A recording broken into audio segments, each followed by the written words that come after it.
Hello parents and students, this is a tutorial to show you how to use our website to report absence and schedule makeup.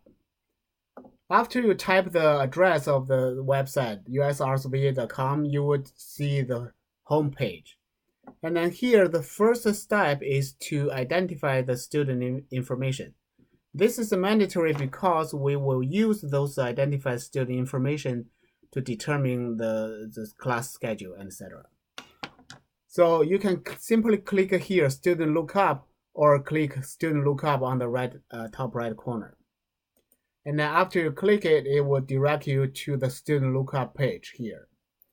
On that page, there's two ways you can identify the student information.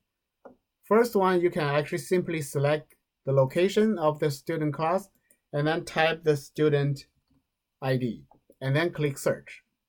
And if this information you type correctly, you will see the pop-up information actually showing the student details. Or if you don't remember student ID, what you can do is you still need to select the location first and then type student information. Classroom, and then let's say change this to 430. And if you select it correctly, the system will verify information and show the corresponding student ID. But if you didn't see the corresponding ID here, it means the information you type here are not fully correct. So of course, the time here is actually not right. That's why if we actually correct it and then do the verify again, you will see the correct information. And you also notice we have multiple entrance here. You can add or delete. The purpose of this one is for the parents who have more than one kids and want to schedule their makeup or absence together. So this is actually the function, but you don't have to use this. And then once you identify the student information, you can go to the report absence to report new absence, or you can go to the schedule makeup to schedule a corresponding makeup. Yes. So let's go to the report absence first. So here, you don't have to type the student information anymore. That's to avoid any potential error. We're actually doing this way. So what we do here is you simply click the drop-down menu, select the information you just student information you just verified, and then you will see it's pop up the information showing you all the existing active absence. Existing active absence means all of these absence are actually reported by you and is waiting to schedule the corresponding makeup. If you already schedule a makeup for one of these absence, this absence will disappear from this page, but you're still able to see those information at the schedule makeup page. So later we will see. Let's say if you want to schedule a new absence, what you need to do here is actually follow these sections. Select the student info ID and then click this one to see a calendar. On this calendar, you can select all the date you want to report absent, not just a single date. You can report all the date all at once.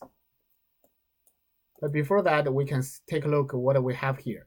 25th will report absence. 15th and 22nd.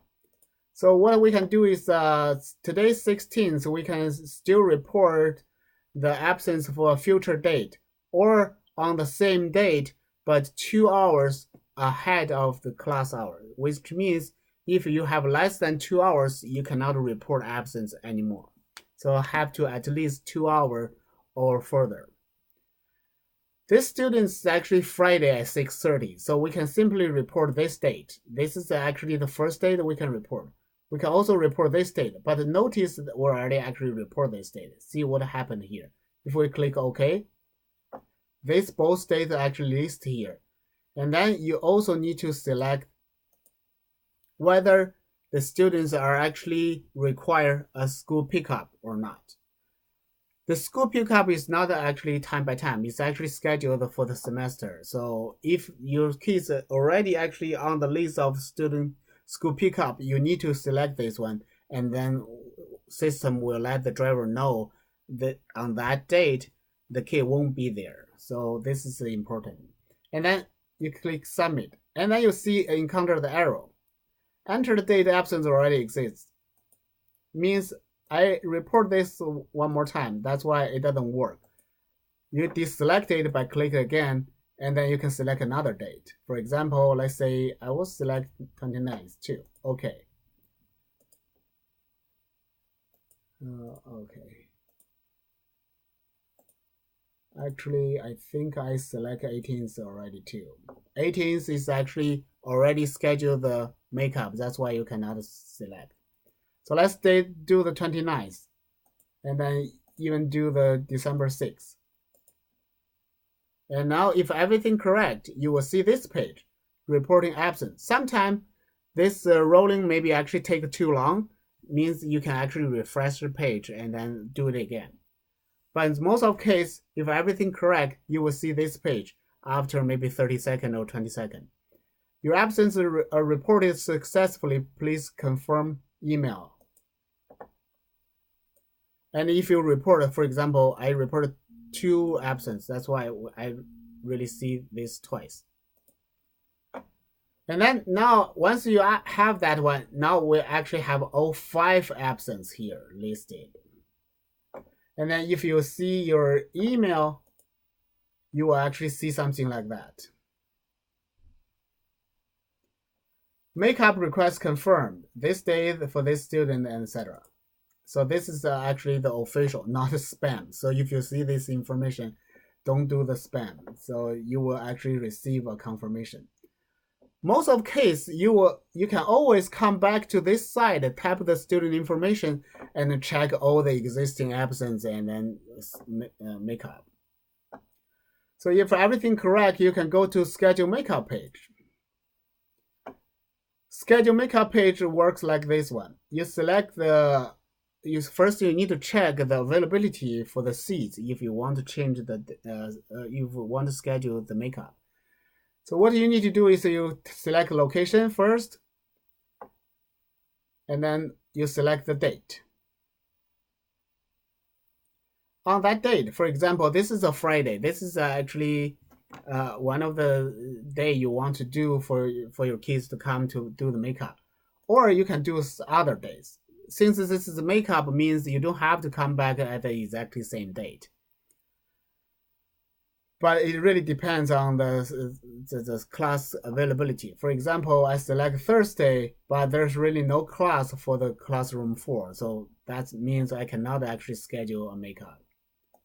If I select November 1st, this is actually available for the classroom 4 at both 6:30 and 4:30. My initial schedule is 6:30, but this time I may actually choose 4:30 instead. As long as here show a number. A positive number means this is the available seats. 10 seats available so far. 2 available. If this have become not available or negative number means there are no seats available. You cannot select that day anymore. And then here is the same schedule, same procedure. You don't have to type the student information, but instead click, and then you will see all the existing absence. All the existing absence means this absence you already scheduled the corresponding makeup. That's why earlier when you try to report this as a new absence day, it's not allowed you to do that because you already reported. But on the absence page here, you cannot see that absence date because 18 you already have the corresponding makeup. That's why it's not active absence anymore. On this absence page, you only see those active absence, means you can actually schedule the corresponding makeup. But on the makeup page, you will see all the record. So here's 18th, I already scheduled makeup for this 18th absence. What I can do next is I can schedule a new makeup for one of these active absence, for example, 25th, and then click date. Here, since sorry about that, because once you switch the page back and forth, those information need to be actually entered. For example, this is the November 1st is the date I want to schedule the makeup for the October 25th absence. What I can do here is I can identify, okay, 4:30 for the classroom 4, there's a seat available. I want to select this date. So what I want to do here is I select the student information, select the absence date, and then select the corresponding makeup date I want. And then you also can identify at what time. 4:30 is the time I want. So I click 4:30 here, and then we can submit. Again, this should take less than 30 seconds. If you actually encounter more than 30 seconds or a few minutes, means the system actually cannot actually identify the information correctly. What you really need to do is just refresh the page and do it over. Or if your computer is not fast enough, you may actually need to wait a little bit longer, for example, 40 seconds or even a minute. But if beyond 3 minutes, it's definitely not right. The site says, okay, you schedule that correctly. Okay. And then you see, oh, both are actually scheduled here. And then next option you can do is, I notice, okay, I did actually schedule this one, but it's not a correct date. I actually don't have time after checking my schedule, so I can cancel this one. Once you cancel this makeup, this absent become active absent again. So you can schedule the makeup for this absence one more time or many more times. So what you really need to do is just do it one more time and then select exactly what day they actually work for you. For example, maybe December 20th and select a date. And if you don't know the availability for the December 20th, you go back here and say, let me see whether 20th have enough seats. Yes. And then I can do this one more time. Oh. And if everything correct, you will actually see these procedures smoothly.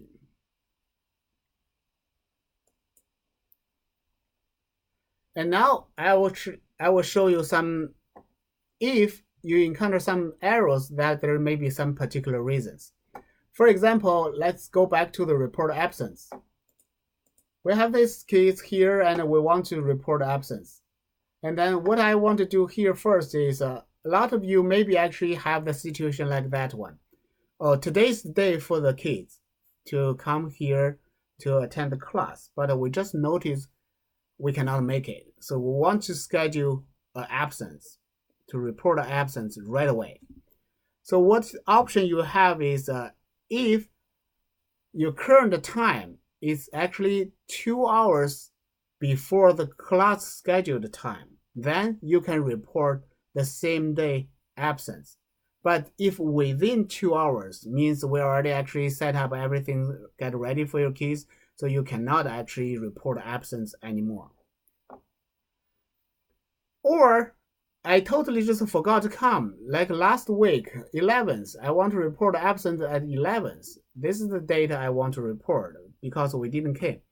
But you cannot actually do that because you really have to report absence ahead of time. So for any of this past date, you cannot report absence. There's some other situation. For example, for this kids, it's Friday at 6:30 is your class hour. But if I click like Thursday, you will see the information. This is not your class date. This is also showing you why we need the student information correctly typed first. Otherwise, we cannot identify this information, and then system maybe actually report wrong information for you. So the correct way to report absence is always start with select the student ID and then select the date. And then if the date doesn't work, or one of your date doesn't work, you will actually see the issues. And then if you want to correct this one, by clicking again to cancel it, and then select the new date, which actually works. And then don't forget to actually identify the pickup. So this is actually something you have to pay attention.